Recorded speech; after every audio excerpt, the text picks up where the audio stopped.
सभी लोगों को नमस्ते। कैसे उम्मीद करते बहुत अच्छे होंगे। जैसा कि आपको पता है, लगातार सभी विधानसभाओं का भ्रमण कर रहे हैं। हमारे साथ जन अधिकार पार्टी के कार्यकर्ता मौजूद हैं और अलीगढ़ मंडल के मंडल अध्यक्ष हैं और लगातार सक्रिय हैं राजनीति में। जैसा आप जानते होंगे कि 2027 का चुनाव करीब है और 2027 के चुनाव के सिलसिले में लंबी चर्चा करेंगे और जानेंगे कि 27 में जन अधिकार पार्टी का माहौल कैसा रहने वाला है। बहुत बहुत स्वागत है आपका। आपका स्वागत है अंशु जी। आप हमारे जिला एटा में पधारे, हमारे होम डिस्ट्रिक्ट में पधारे, आपका बहुत बहुत स्वागत है। कैसी तैयारी चल रही है आपकी 27 के लिए? जी, जन अधिकार पार्टी उत्तर प्रदेश के हर ज़िले में एक विधानसभा पर तैयारी कर रही है। जैसे एटा है अपना, जैसे हम अगर अलीगढ़ मंडल की बात करें तो अलीगढ़ मंडल में अलीगढ़ में एक विधानसभा, एटा में एक विधानसभा अपनी सदर या जो भी है, और हाथरस में एक विधानसभा है। मतलब एक एक विधानसभाओं पे तैयारी कर रहे हैं। हम उत्तर प्रदेश के हर जिले में जन अधिकार पार्टी के संगठन को तैयार कर रहे हैं हर विधानसभा में, जिससे 2027 को हम अच्छा रिजल्ट दे पाएँ और जीत हासिल कर पाएँ। अच्छा, सपा के साथ आपका गठबंधन माना जाता है? जी, हमारा 2024 में गठबंधन हुआ है, जिसपे माननीय बाबू सिंह कुशवाहा जी जौनपुर से सांसद हैं, 1 लाख मतों से जीते हैं वो ज़्यादा। तो उन्हीं के निर्देशानुसार में हम लोग संगठन के सभी लोग कार्यरत हैं। कल हमारा अलीगढ़ ज़िले में एक कार्यक्रम है, सम्राट अशोक जयंती का सामाजिक कार्यक्रम है, उसमें हमें जाना है मुख्य अतिथि के रूप में, और संगठन की चर्चा भी होगी वहाँ पे। और क्योंकि जन अधिकार पार्टी ये जो हर विधानसभा में तैयारी जो कर रही है ज़िले वाइज, तो उसमें जन अधिकार पार्टी चाहती है कि जिसकी जितनी संख्या भारी उसकी उतनी हिस्सेदारी। जो नारा था काशीराम साहब का, और पीडीए जो नारा है यही है, सब मिले जुले हैं हम लोग, इसीलिए एक साथ हैं आज। तो इसलिए चाहते हैं कि हम लोगों को, सभी लोगों को हिस्सा मिले, क्योंकि देश को चलाने के लिए सभी वर्ग, चाहे एससी, ओबीसी, एसटी, चाहे जनरल हो, सभी लोग बराबर टैक्स देते हैं, जिसको इनडायरेक्ट टैक्स कहा जाता है। तो देश में जो भागीदारी होनी चाहिए, चाहे वो नौकरियों में हो, ठेकेदारी में हो, सरकारी पट्टेदारी में हो और प्राइवेट सेक्टरों में, और चाहे आप राजनीति की बात करें, सभी में हम लोगों की हिस्सेदारी होनी चाहिए कि सभी लोग, चाहे गरीब हो चाहे अमीर हो, बराबर टैक्स देते हैं, इनडायरेक्ट टैक्स। अच्छा, एक चीज़ और बताइए, भाजपा को कैसे चुनौती देंगे? एटा में तो भाजपा ने अपना कब्जा बना रखा है, हालांकि सांसद जी तो अभी बदल गए हैं। जी, चुनौती देने के लिए एक विचारधारा, यहाँ किसी पार्टी से नहीं है हमारा संघर्ष है एक विचारधारा से। आप जानते होंगे, यहाँ के भारत के मूल निवासी भी जानते होंगे, सभी लोग जानते हैं कि भारत देश कब सोने की चिड़िया कहा गया, भारत देश कब महान कहा गया। वो सम्राट अशोक की नीतियों के कारण, जब उनका शासनकाल था, और उन्हीं की वजह से आज भारत देश विश्व में जाना जाता है। सम्राट अशोक का जो चक्र है राष्ट्रीय ध्वज में, उन्हीं की देन है। तो उनकी विचारधारा को जो फैलाएंगे, उनकी विचारधारा को जो मानेंगे, भारत के संविधान को जो मानेंगे, वो इस देश में आने वाले समय में शासक बनेंगे। भारत के संविधान के हिसाब से चले वही देश के शासक बनेंगे। जी, संविधान के हिसाब से। ऐसा नहीं है, एक होता है कि मतलब दिखावटी मानना, एक होता है उस संविधान को जमीनी स्तर पे लागू करना। दुर्भाग्य देश का ये रहा है, जब से देश आज़ाद हुआ है, और सरकारें नहीं हर किसी की, लेकिन भारत देश के संविधान को पूर्ण रूप से लागू नहीं किया गया। और जन अधिकार पार्टी चाहती है, हमारी राष्ट्रीय अध्यक्षा माननीय शिवकन्या कुशवाहा जी चाहती हैं कि भारत के संविधान को पूर्ण रूप से भारत में लागू किया जाए, जिससे कि सभी वर्गों को इसका लाभ मिल सके। अच्छा, तो 2027 में क्या लग रहा है कि सपा के साथ गठबंधन है, कैसी सीटें जीतेंगे?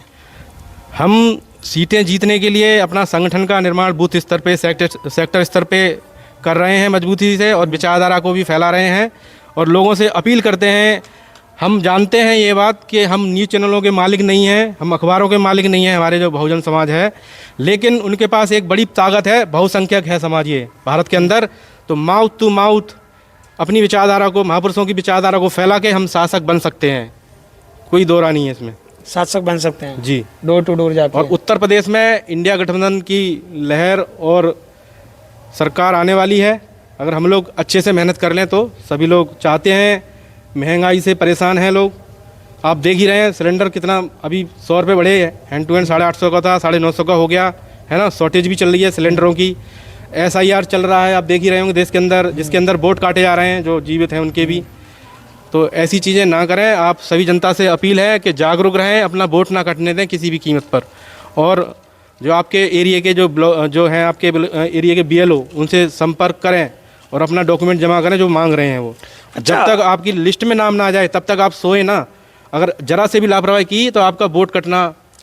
UGC के बारे में क्या कहना चाह रहे हैं? यूजीसी जो कानून आया है, जो बड़े बड़े विश्वविद्यालय हैं उनमें जाति को देखकर शोषण होता है, उसमें जाति को देखकर अनदेखा किया जाता है। जो चालाक लोग हैं देश के अंदर, वो चाहते हैं कि ये जो एक बड़ी संख्या है ये गुलाम बनकर रहे हमारी। तो यूजीसी कानून वैसे तो एक झुंझुना दे दिया गया है सरकार के माध्यम से, नहीं तो इतनी जल्दी एकदम स्टे नहीं लगती या रोका नहीं जाता, क्योंकि आप देख रहे होंगे कि एक बड़ी संख्या यूजीसी कानून को चाहती है कि लागू हो जाए, लेकिन 2 दिन के अंदर उसको स्टे लगा दिया गया। और आपने देखा होगा, आप सभी देशवासियों ने, आप देशवासियों ने देखा होगा कि किसान आंदोलन 1.5 साल तक चला, जिसमें 700 किसानों का कुर्बानी हुई जान की। तब हमारा कहाँ चला गया था हाईकोर्ट, कहाँ से हो गया था 1.5 साल से, और आज 2 दिन में ही यूजीसी कानून को स्टे कर दिया, रोक दिया। तो ये सब एक खेल है। हम ओबीसी, एससी, एसटी और बहुजन समाज को बहकाने के लिए, ठीक है, बरगलाने के लिए मैं तो चाहूँगा कि यूजीसी कानून लागू रहे देश के अंदर, जिससे कि हम सभी समाज के लोगों को जैसी काबिलियत है उसको आगे बढ़ने का मौका मिले शिक्षा के क्षेत्र में भी। अच्छा, अभी नहीं मिल रहा है क्या? नहीं मिल पा रहा है सब। अभी मैं आपको बता दूं, 2016 में ISPCS ओबीसी वर्ग के 314 स्टूडेंट पास हुए थे, और उसमें क्रिमिनल लगा के इस सरकार ने उनको रोक दिया गया, जिसमें पिछड़े वर्ग के सभी लोग थे। ये तो मैं कैसे मान लूँ कि मिल रहा है? ISPCS की परीक्षा कोई आसान तो होती नहीं है, हर कोई नहीं बैठ पाता उसमें। इसका जवाब क्या 2027 में क्या रहेगा? 27 में यही रहेगा कि जनता के हाथ में है सब कुछ। भारत के संविधान ने उन्हें अधिकार दिया है। आप, बाबा साहब ने एक बात कही थी, आपको जो वोट का अधिकार मैं दे रहा हूँ ये आपको उसी तरीके से दे रहा हूँ, अगर इसका आप सही इस्तेमाल करोगे तो राजा बन जाओगे, अगर गलत इस्तेमाल करोगे तो आप भिखारी ही बन के रह जाओगे, दूसरे से उम्मीद करोगे कुछ मिल जाए। तो जनता अपने आप में झांक सकती है, दो धारी तलवार है, अगर सही यूज करोगे तो दुश्मन का गला काट दोगे, और गलत यूज करोगे तो खुद का गला काट लोगे।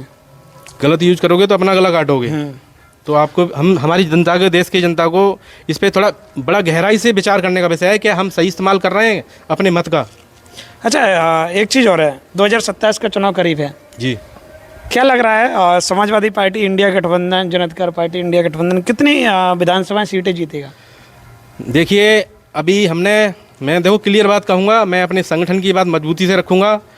आपने उपचुनाव देखा होगा, अभी 9 सीटों पे उपचुनाव हुआ था उत्तर प्रदेश के अंदर, तो जन अधिकार पार्टी को एक भी सीट नहीं दी गई इंडिया गठबंधन से। तो आपने देखा कि 9 सीटों में से 2 सीटें ले पाए, वो दम बहुत भर रहे थे। लेकिन ठीक है, अच्छी बात है, हौसला आना चाहिए, हम लोग भी हौसला भरते हैं। बिना जन अधिकार पार्टी को साथ में लिए हुए, बिना हिस्सेदारी दिए हुए आप सरकार नहीं बना सकते इंडिया गठबंधन की। ये जन अधिकार पार्टी कह रही है और मेहनत भी कर रही है। 2016 से हम लोग, बाबू सिंह कुशवाहा जी दिन रात एक करे हुए हैं। जी भी तो सांसद जी हैं, सांसद हैं, तो क्या हुआ उसमें?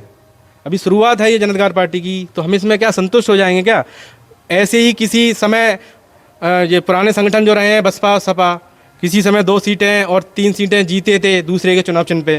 तो हमने भी अगर किसी की दूसरे के चुनाव चिन्ह पे सीट जीती है तो इसमें कोई बड़ी बात नहीं है, शुरुआत सभी की ऐसी हुई है, तो ये हमें जानने की जरूरत है। अच्छा, इंडिया गठबंधन के साथ चुनाव लड़ा जाएगा 27 में और जीत रहेगी? देखिए, इंडिया गठबंधन, जी, इंडिया गठबंधन के चुनाव हम जब ही लड़ पाएंगे जब हमें हिस्सेदारी दी जाएगी। मैं क्लियरली कह रहा हूँ, उपचुनाव में जिस प्रकार से हमें अनदेखा किया गया, अगर 2027 में हमें जन अधिकार पार्टी के कार्यकर्ताओं को और जन अधिकार पार्टी के संगठन को अनदेखा किया जाएगा, तो जन अधिकार पार्टी भारतीय संविधान के तहत स्वतंत्र है, वो भी चुनाव लड़ेगी। अच्छा, तो हम चाहते हैं कि भाई सब लोग मिलजुल के लड़ें, क्योंकि लड़ाई एक बड़ी है। इतनी आसानी से चुनाव नहीं जीते जाते हैं, क्योंकि ज़रूरत उनको भी है और हमको भी है। तो मिलजुल के चुनाव लड़ा जाएगा तो एक बड़ी संख्या में एक फैसला आएगा उत्तर प्रदेश के अंदर, जिससे कि हम चुनाव को जीत पाएंगे पूरे उत्तर प्रदेश के अंदर। चलिए, तो आपने देखा हमारे साथ जन अधिकार पार्टी के कार्यकर्ता मौजूद हैं और एटा में लगातार तैयारियां कर रहे हैं 2027 को चुनाव को लेकर, और अलीगढ़ के मंडल अध्यक्ष भी हैं। आप क्या सोच रहे हैं? कमेंट करके ज़रूर बताइएगा कि जन अधिकार पार्टी का क्या माहौल रहने वाला है 2027 के चुनाव में। कैसे भारतीय जनता पार्टी को इंडिया गठबंधन टक्कर देगा? बहुत बहुत धन्यवाद आपका, आपने कीमती समय दिया। जी, अंशु साक्या जी, आपका भी बहुत बहुत आभार, और आपका बहुत बहुत आभार कि एटा में आए आप। आपका हमेशा आभारी रहेंगे हम। बहुत बहुत धन्यवाद।